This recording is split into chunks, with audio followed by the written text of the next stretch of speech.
नमस्कार। यो हो समाचारमा स्वागत छ। म दिपेश किमिरे। म अपेक्षा तिमिल सेना। सुरु गरौँ अहिलेसम्मका प्रमुख समाचारबाट।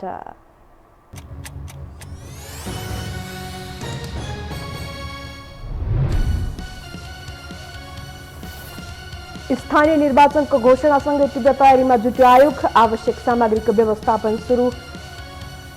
दलहरू भने रणनीतिक छलफलमा व्यस्त। सभामुखलाई महाअभियोग लगाउने परिस्थिति आएको एमालेको चेतावनी। देउवा र प्रचण्डले एमसीसीलाई पत्र लेखेर राज्य शक्तिको दुरुपयोग गरेको आरोप।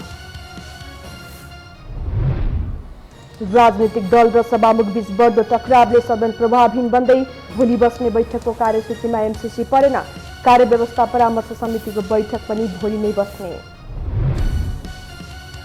कोरोना संक्रमणबाट थप 11 जनाको मृत्यु। सक्रिय संक्रमितको संख्या 36,000मा झर्यो।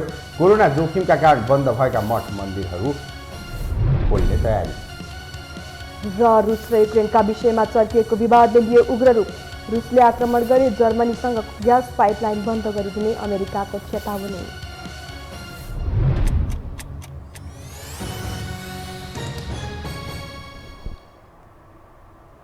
अब समाचार विस्तारमा। सरकारले स्थानीय तह निर्वाचनको मिति घोषणा गरेसँगै निर्वाचन आयोग निर्वाचनको तयारीमा जुटेको छ। आयोगले निर्वाचनका लागि कार्यविधि मस्यौदा समिति गठन गरिसकेको र एमसीसीले दिएको निर्देशिका अनुसार कामहरू अघि बढेको जनाएको छ।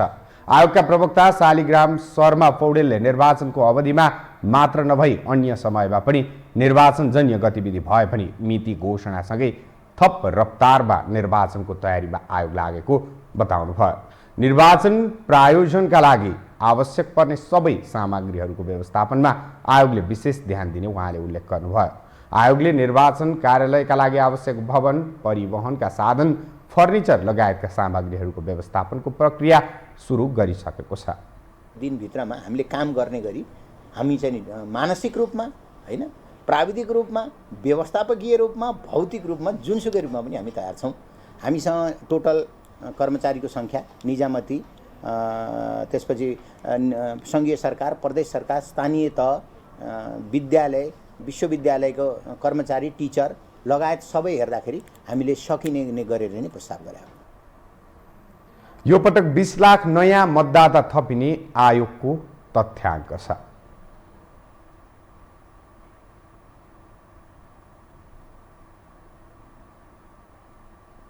सरकारले स्थानीय तहको निर्वाचन मिति घोषणा गरेपछि देशमा चुनावी माहौल सुरु भएको छ। त्यही अनुरूप निर्वाचन आयोगले तयारी समेत सुरु गरेको छ। तर सत्ता घटककै दुई पार्टीले निर्वाचनको कानुनी पाटोलाई लिएर प्रश्न गर्न थालेका छन्, जसले निर्वाचनमा कस्तो प्रभाव पार्छ त। एक रिपोर्ट।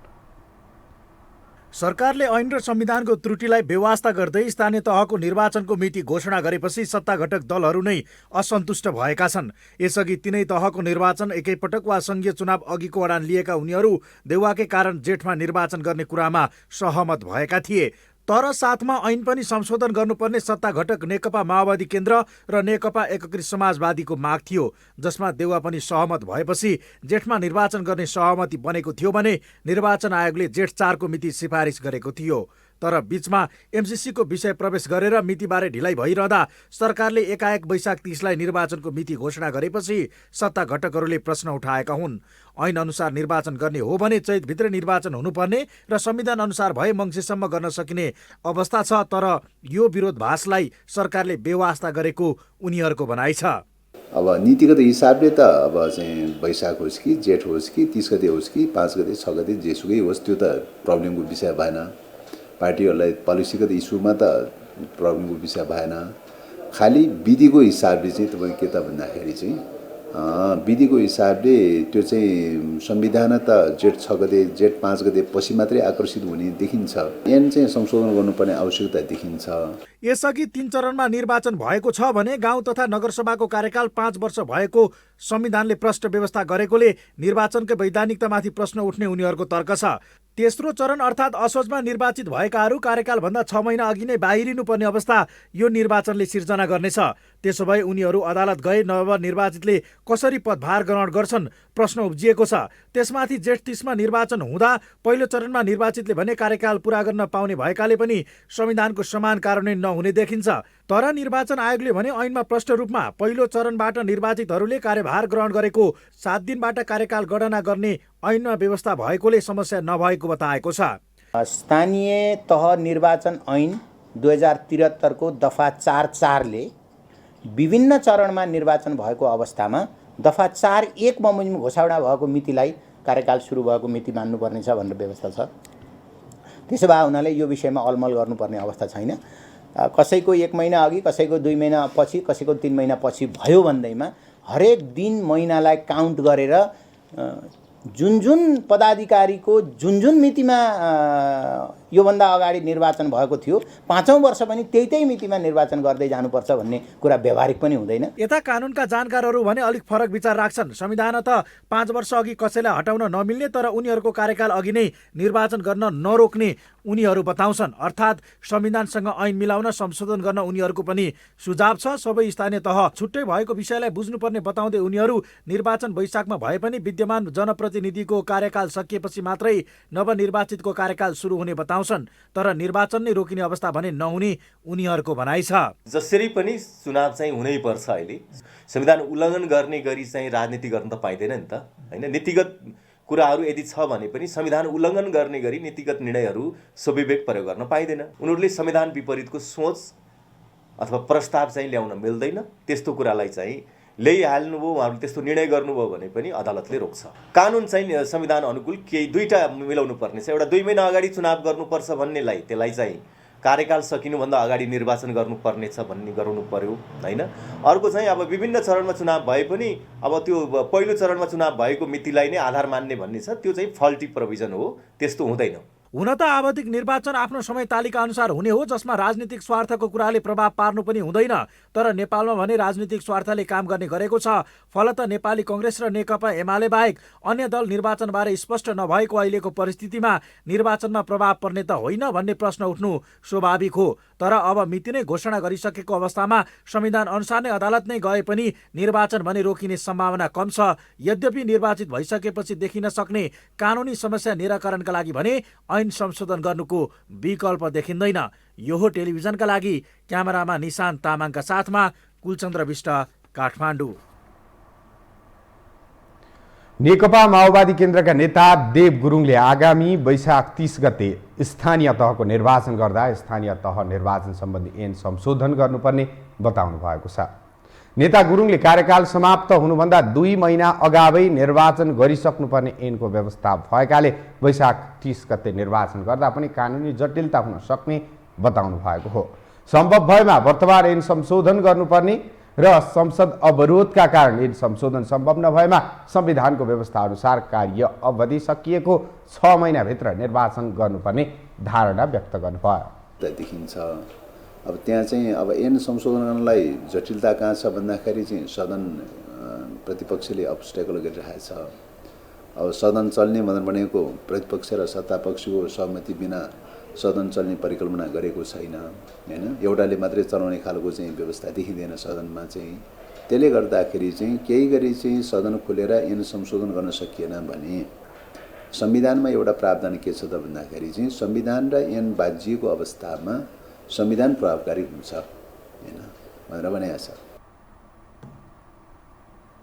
नेता गुरुङले एमसीसी परियोजना यथास्थितिमा अनुमोदन नहुने स्पष्ट समेत पार्नुभयो। त्यसैगरी नेपाली काङ्ग्रेसका नेता मीन विश्वकर्माले अन्तर्राष्ट्रिय सम्बन्धलाई समेत अप्ठ्यारो पार्ने गरी एमसीसीको विषयलाई गिजोलिएको बताउनु भयो। मात्रै भित्र छु जस्तो महसुस गरी अन्तर्राष्ट्रिय राजनीति र अन्तर्राष्ट्रिय सम्बन्धलाई समेत पनि अप्ठ्यारो पार्ने गरी जसरी यो विषय गिजोलियो, यो विषयलाई यसरी गिजोल्नु हुँदैन थियो। नेता विश्वकर्माले राष्ट्रिय सरकारको विषय एमसीसी परियोजनालाई यथास्थितिमा राखेर गठबन्धन जोगाइराखेकोमा जनताले सत्तारूढ दलहरूलाई नपत्याउने बताउनु भयो।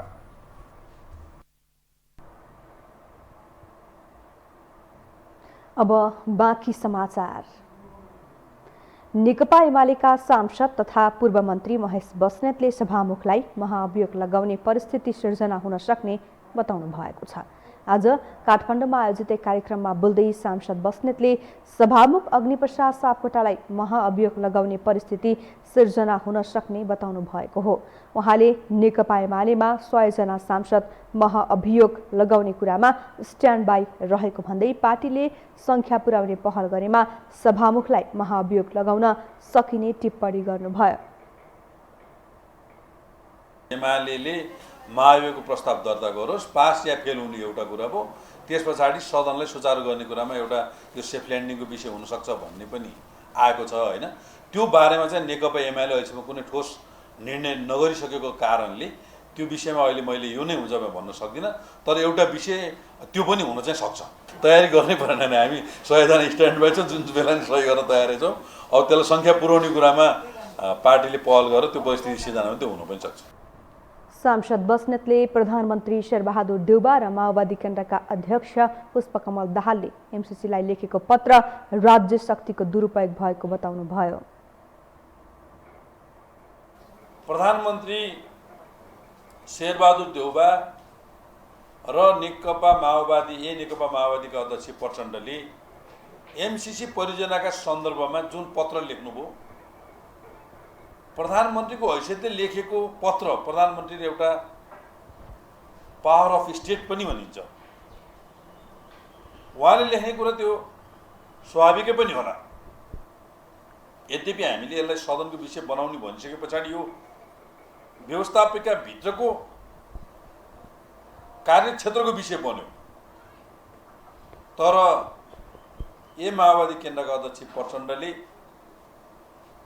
सिग्नेचर गर्ने कुरा पावर अफ स्टेटको दुरुपयोग हो। उहाँले स्थानीय तहको निर्वाचनमा नेकपा एमालेले एक्लै प्रतिस्पर्धा गर्ने पनि बताउनुभयो।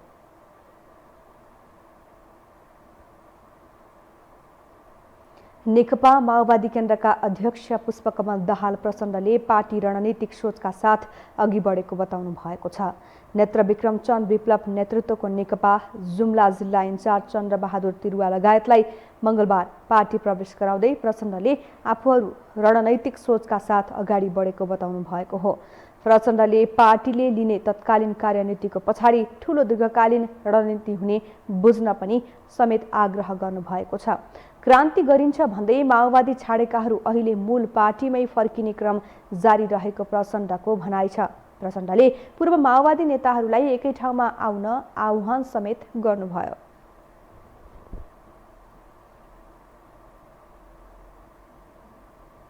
नेकपा माओवादी केन्द्र इतिहासकै कठिन मोडमा आइपुग्दा अध्यक्ष प्रचण्डको हालत पनि फरक छैन।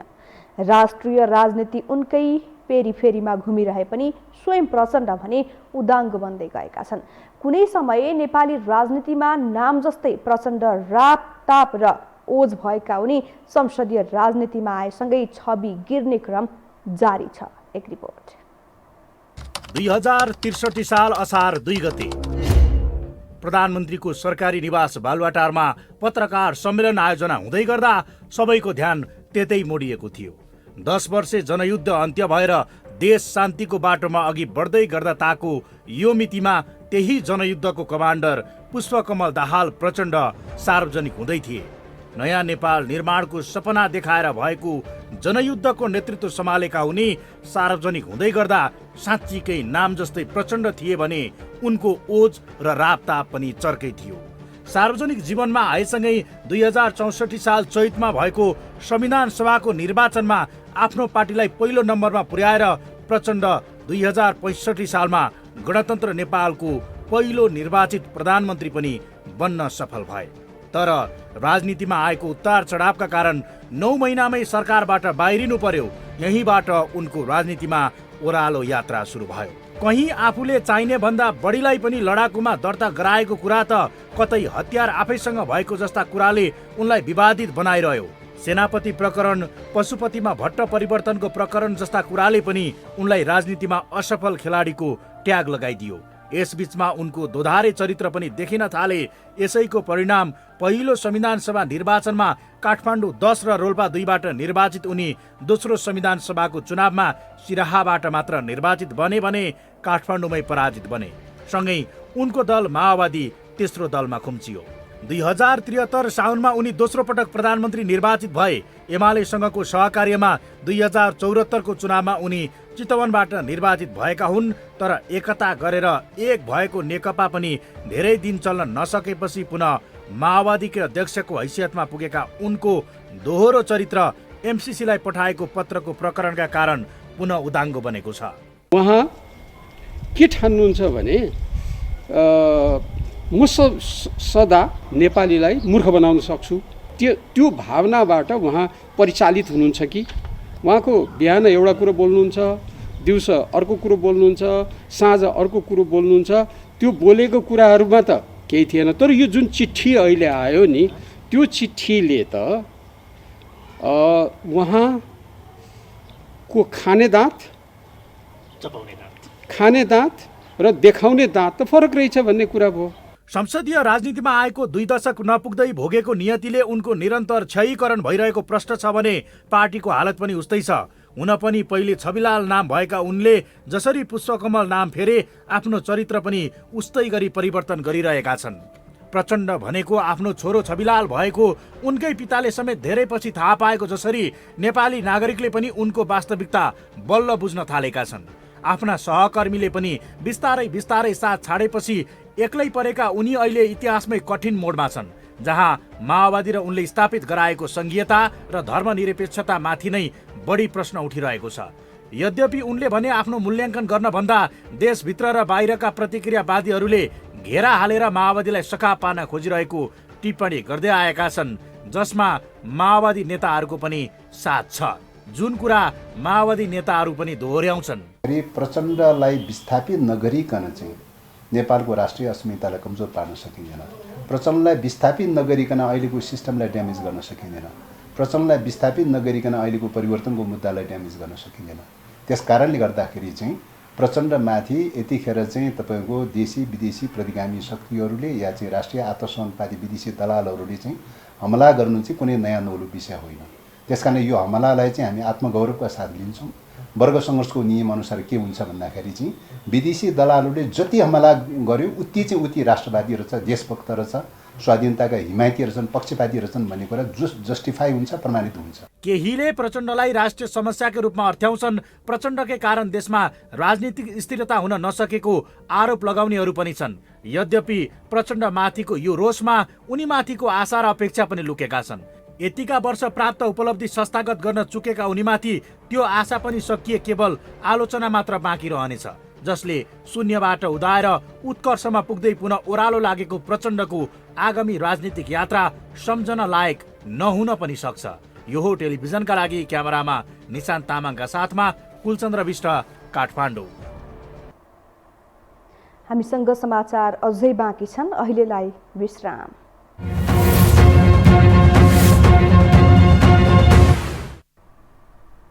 विश्रामपछि स्वागत छ। अब बाँकी समाचार। प्रतिनिधि सभाको बैठक भोलि बुधबार बस्दैछ। बुधबारको बैठकका लागि सम्भावित कार्यसूची सार्वजनिक भएको छ। सम्भावित कार्यसूचीमा चर्चामा रहेको एमसिसी भने परेको छैन। आगामी बैठकमा एमसिसी टेबल गरिने चर्चा चलेको भए पनि सम्भावित कार्यसूचीमा भने अनुमोदनका लागि टेबल गर्ने प्रस्तावमा छैन।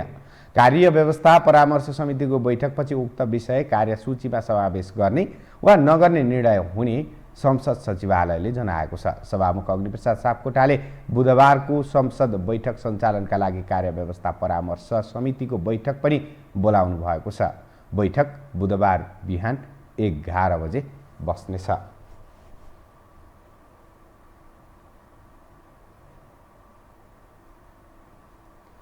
सभामुख अग्निप्रसाद सापकोटाको भूमिका निष्पक्ष नभएको भन्दै प्रमुख प्रतिपक्ष दल नेकपा एमाले निरन्तर सदन अवरोध गर्दै आएको छ। पछिल्लो समय विवादास्पद एमसिसी परियोजनाका कारण सभामुख र सत्तारूढ नेपाली काङ्ग्रेस बीच पनि दूरी बढ्दै गएको छ। एक रिपोर्ट। प्रमुख प्रतिपक्षी दल नेकपा एमाले देउबा नेतृत्वको सरकार गठन भएदेखि नै निरन्तर सभामुख अग्निप्रसाद सापकोटाको राजीनामा वा कारबाहीको माग गर्दै आएको छ। त्यसयता उसले सदन चल्न दिएको छैन। तर केही दिन यता एमसीसी विवादले गठबन्धनभित्रको टकराव सतहमा आएको छ। सत्ता घटक दलहरू संशोधनपछि मात्र एमसीसी पास गर्ने पक्षमा देखिए पनि कांग्रेस सभापति समेत रहेका प्रधानमन्त्री शेरबहादुर देउबा यथास्थितिमा नै एमसीसी पास गर्न सदनको आगामी बैठकमा एमसीसी टेबल गर्न हरसम्भव प्रयास गरिरहेका छन्। यस विषयमा प्रधानमन्त्री देउबाले प्रमुख राजनीतिक दलसँगको छलफललाई तीव्रता दिएका छन्, जबकि सत्ता घटक दल नेकपा माओवादी केन्द्र सहित अन्य दलहरू पनि यथास्थितिमा एमसीसी पास नगर्ने अडानमा छन्। मैले पाँचदलीय गठबन्धनको सम्बन्धमा बलजफ्ती यदि पारित गर्ने, अघि नै मैले भने कोरिडोर पार गर्न धेरै समय लाग्छ, धेरै चिज छ, सभामुखदेखि लिएर सबै चिज पार्टीका निर्णय हाम्रै पार्टीले यथास्थितिमा गर्दैनौँ भनिसके पछाडि यी गर्छु नै भनेर गएपछि सभामुखलाई फाल्नु पर्यो। सभामुखले अनुमति दियो भने छलफल हुने हो, अनुमति दिएन भने छलफल हुन सक्दैन। त्यो स्थितिमा सभामुख हटाउनु पर्ने हटाउने प्रक्रिया छन्। अहिले त उपसभामुख छैन हैन। सभामुख सापकोटा राष्ट्रिय सहमति बिना एमसीसी सदनमा टेबल गर्ने पक्षमा छैनन्। उपसभामुख नभएको अहिलेको अवस्थामा सभामुखले नै एमसीसी टेबल गर्नुको विकल्प छैन। सभामुखले एमसीसीको मात्र नभई सभामुख माथि नै महाअभियोगको प्रस्ताव आएमा पनि संविधानत त्यो टेबल गर्नुपर्ने एमालेको धारणा छ। यदि सभामुखजीले फेरि सार्वजनिक रूपमा भनिराख्नु भएको छ, एकदम चाहिँ क्रान्तिकारी देखाइराख्नु भएको छ, म कुनै हालतमा यहाँ प्रस्तुत हुन दिन्न, अब अलिअलि न्युज आएको देखिन्छ, यदि त्यसै हो भने त सभामुख छोड्नु पर्यो नि त। किनभने सरकारले हिजो हाम्रो विमति त्यही कारणले त हो र सभामुख भएर तपाईँको चाहिँ एउटा निष्पक्ष भूमिकामा रहनुपर्ने एमालेको विभाजनमा रोलमा लाग्नुभयो। आज सरकारले प्रस्तुत गरेको विधेयक चाहिँ म प्रस्तुत गर्दिनँ भनेर भन्छ भने सभामुख त छोड्नु पर्दैन। किनभने उहाँको ड्युटी त सरकारले जेसुकै विधेयक उहाँलाई हटाउने सम्बन्धी विधेयक लिएर आएछ भने पनि उहाँले सही गर्नुपर्ने हुन्छ। संविधान अनुसार प्रतिनिधि सभाको सदस्य नभएको अवस्थामा निजले लिखित राजीनामा दिएमा वा पद अनुकूल आचरण नगरेको भन्ने प्रस्ताव संसदको 2/3 बहुमतबाट पारित भए मात्र सभामुखको पद खाली हुने व्यवस्था छ। संसदमा दावी गरिएको तेस्रो विकल्पका लागि 181 सांसदको समर्थन हुन आवश्यक छ, जसका लागि एमालेको 98 र कांग्रेसको 61 अपुग छ। नेकपा माओवादी बाहेक सबै दल एकतर्फा हुने अवस्था अहिले नदेखिएकाले तत्काल सभामुख हट्ने अवस्था आउने सम्भावना न्यून छ। तर प्रमुख प्रतिपक्षी दलका नेताहरू सभामुखलाई महाअभियोग लगाउने कसरतमा लागेका छन्। एमाले महाभियोगको प्रस्ताव दर्ता गरोस्, पास या फेल हुने एउटा कुरा भयो, त्यस पछाडि सदनलाई सुचारू गर्ने कुरामा एउटा यो सेफ ल्यान्डिङको विषय हुनसक्छ भन्ने पनि आएको छ होइन। त्यो बारेमा चाहिँ नेकपा एमाले अहिलेसम्म कुनै ठोस निर्णय नगरिसकेको कारणले त्यो विषयमा अहिले मैले यो नै हुन्छ भन्न सक्दिनँ। तर एउटा विषय त्यो पनि हुन चाहिँ सक्छ, तयारी गर्नै परेन नि। हामी 100 जना स्ट्यान्ड बाई छौँ, जुन बेला नि सही गर्न तयारै छौँ। अब त्यसलाई सङ्ख्या पुर्याउने कुरामा पार्टीले पहल गरेर त्यो परिस्थिति सिर्जना त्यो हुन पनि सक्छ। यता सत्ता घटक दल नेकपा माओवादी केन्द्रका नेताहरू सभामुख संविधानको दायरामा नै रहेको र कसैले भन्दैमा वा सोच्दैमा सभामुख नहट्ने तर्क गर्छन्। संविधान र कानुनले दिएको चाहिँ मतलब मूल्य मान्यताहरूको आधारमा हैन, क्षेत्राधिकारको आधारमा चाहिँ सभामुखले गर्ने कुरा हो। कहीँ चाहिँ त्यो नागिएको छ भने भन्नु पर्यो, सभामुखले कहाँ नागेको छ भन्नु पर्यो। होइन भने संविधान नागेको छैन, कानुन नागेको छैन भनेदेखि त सभामुखको भूमिकामाथि चाहिँ तपाईँ क्वेसन उठाउने ठाउँ त रहँदैन। सभामुखले बुधबार सदन बोलाएको छ। एमसीसी सम्भावित कार्यसूचीमा परेको छैन। एमसीसीका कारण सभामुख र कांग्रेस बीच पनि दूरी बढेको प्रश्न छ। यस विषयमा कांग्रेस भने मौन छ।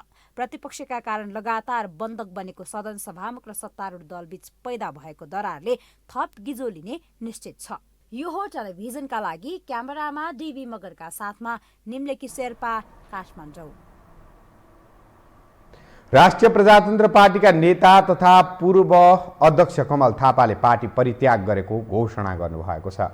आज गृहनगर मकवानपुरमा पत्रकार सम्मेलन गरी पूर्व अध्यक्ष थापाले पार्टी परित्यागको घोषणा गर्नुभएको हो। उहाँले पार्टीभित्र देखा पर्न थालेको सैद्धान्तिक विचलन तथा गलत प्रवृत्तिलाई सुधारेर आफू बाँकी समयमा पार्टीभित्रै बिताउने र पार्टीमा चाहना भए पनि आफ्नो कुराको सुनवाई नहुँदा पार्टी परित्याग गर्न बाध्य भएको बताउनु भयो।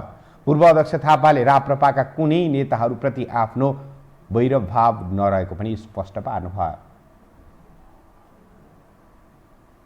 अत्यन्त भारी मन तथा पीडा बोधका साथ मैले राष्ट्रिय प्रजातन्त्र पार्टीबाट अलग हुने निर्णय गरेको छु।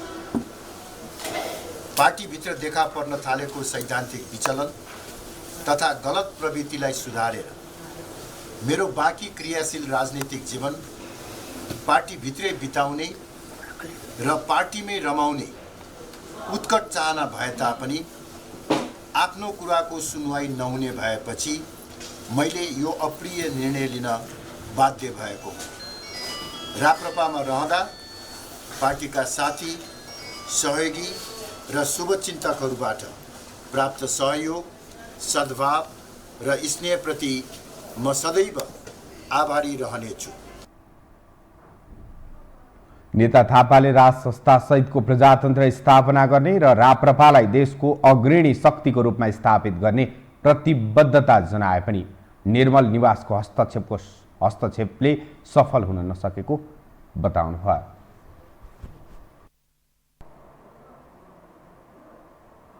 अब बाँकी समाचार। पछिल्लो 24 घण्टामा कोरोना भाइरसको संक्रमणबाट थप 11 जनाको मृत्यु भएको छ। यही अवधिमा 1957 जनामा संक्रमण पुष्टि भएको छ। स्वास्थ्य तथा जनसङ्ख्या मन्त्रालयका अनुसार देशभर 12,692 नमुना परीक्षण गरिएको थियो। 8,587 जनाको PCR परीक्षण गर्दा 1,184 र 4,105 जनाको एन्टिजेन परीक्षण गर्दा 773 जना गरी 1,957 जनामा कोरोना देखिएको हो। पछिल्लो 24 घण्टामा मात्र 5,103 जना संक्रमण मुक्त भएका छन्। हाल देशभर 36,181 सक्रिय संक्रमित छन्।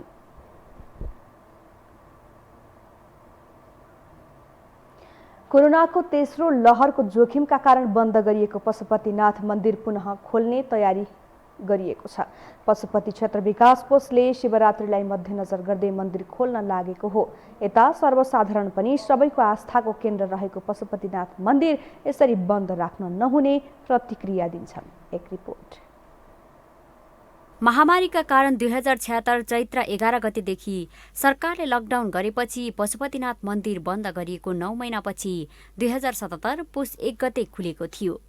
त्यस्तै गत वैशाखमा डेल्टा भेरिएन्ट सहितको कोरोना संक्रमण तीव्र भएपछि दोस्रो पटक पनि पशुपतिनाथ मन्दिर दर्शनार्थीका लागि बन्द गरिएको थियो।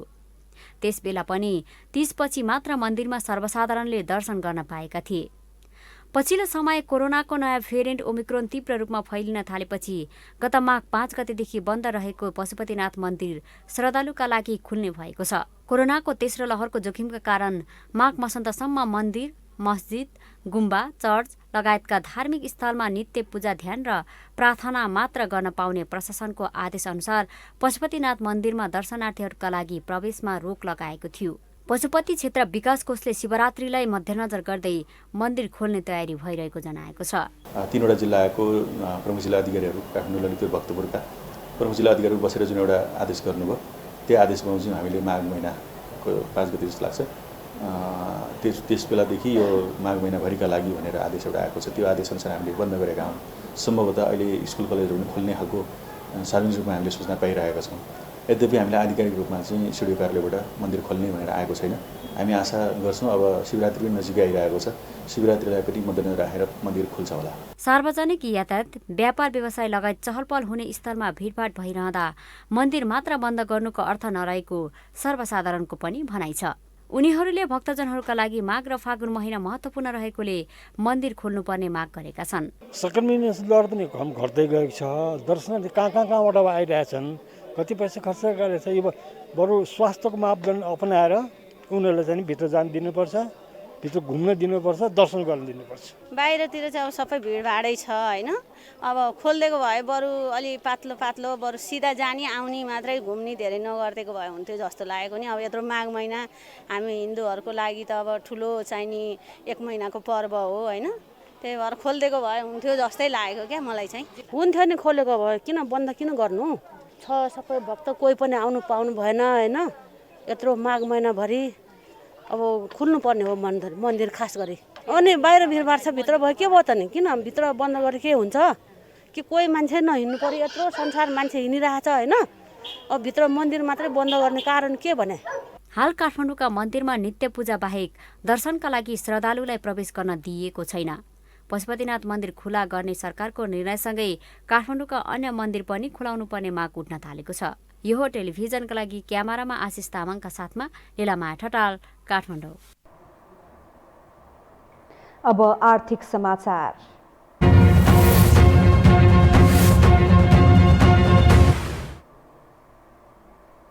नेपाल स्टक एक्सचेन्ज नेप्सेमा साताको कारोबारको तेस्रो दिन आज दोहोरो अङ्कको गिरावट आएको छ। आज नेप्से 16.30 अङ्कले घटेर 2835.58 बिन्दुमा झरेको हो। सोमबार नेप्से 15.69 अङ्कले बढेर 2851.86 बिन्दुमा पुगेको थियो।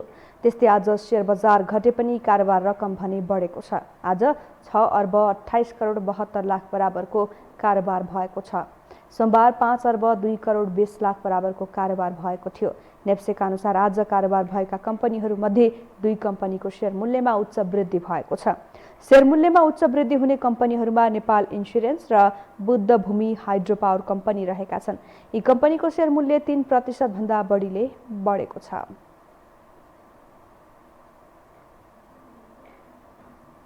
पेट्रोलियम पदार्थको मूल्य निरन्तर बढेपछि संसदीय समितिले छानबिन गर्ने भएको छ। पेट्रोलियम पदार्थको मूल्य वृद्धि र त्यसको वैकल्पिक व्यवस्था गर्न समितिले उपसमिति समेत गठन गरिसकेको छ। एक रिपोर्ट। सरकारले पेट्रोलियम पदार्थमा गरेको मूल्य वृद्धिबारे संसदीय समितिले छानबिन गर्ने भएको छ।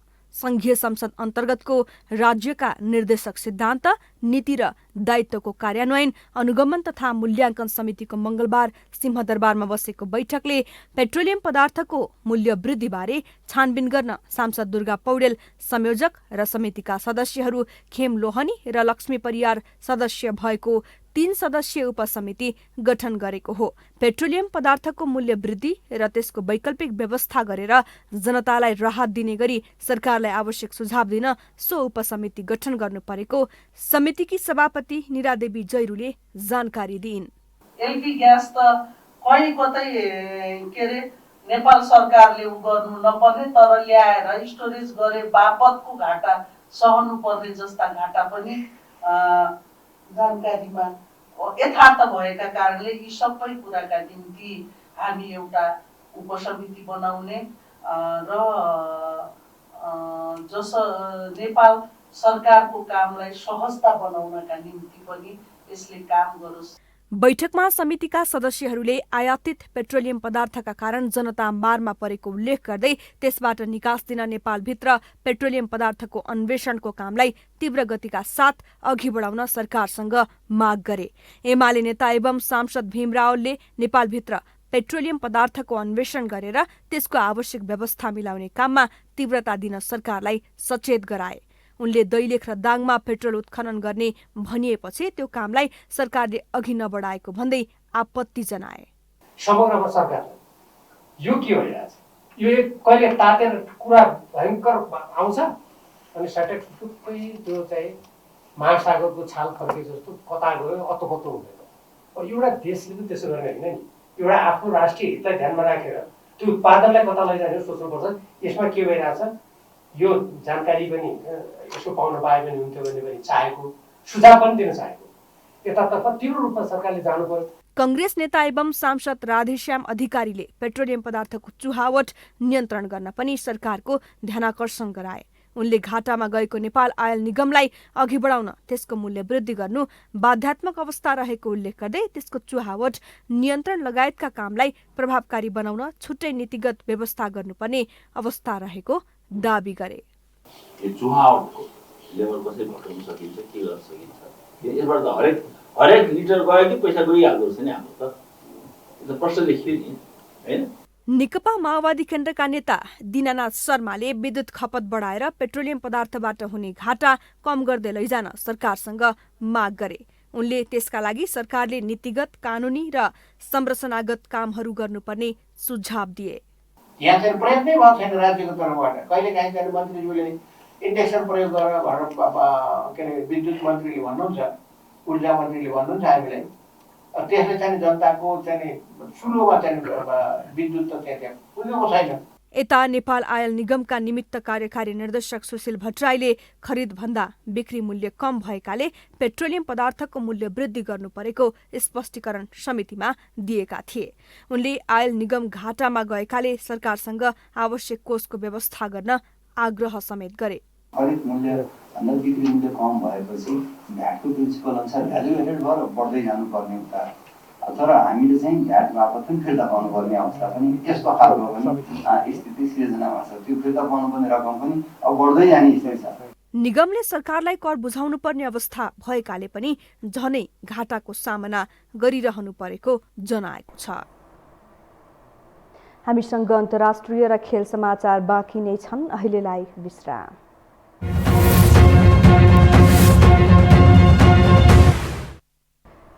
खेल समाचारसँगै हामी यो समाचारको अन्त्यमा आइपुगेका छौँ। बिदा हुनु अघि प्रमुख समाचार पुनः एकपटक।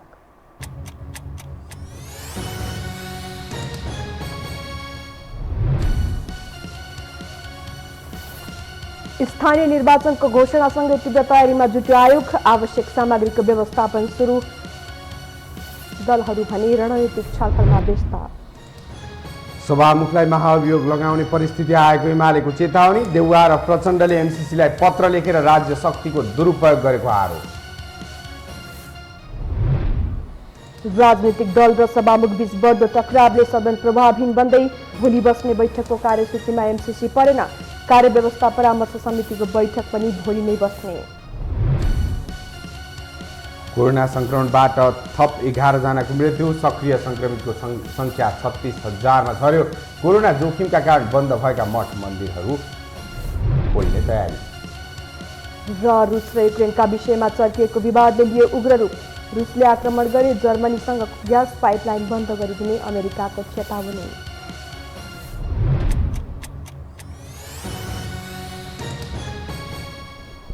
सम्पूर्ण कार्यक्रम यो हो टेलिभिजन.com, यो हो खबर.com, युट्युब र फेसबुकमा पनि पढ्न र हेर्न सक्नुहुनेछ। मोबाइलमा यो हो टिभी एप डाउनलोड गरी हामीलाई प्रत्यक्ष हेर्न सक्नुहुनेछ। तथ्यसहितको निष्पक्ष समाचार तथा मनोरञ्जनका लागि यो हो टेलिभिजन हेर्दै गर्नुहोला। नमस्कार।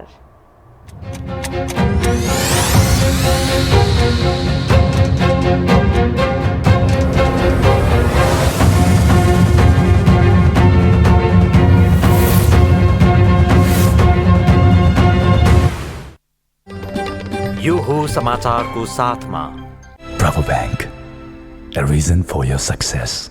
Have any sort of health issues? Do visit Norvik International Hospital, Thapatali. Shri Laligurans बहुउद्देश्यीय सहकारी संस्था लिमिटेड, मुख्य कार्यालय Pulchowk Lalitpur. Nepal Bharat Maitri Hospital and Nepal Chess Center, Mitra Park, Chabahil, connecting people through health. Adim National College, Chabahil, Chuchepati, Kathmandu.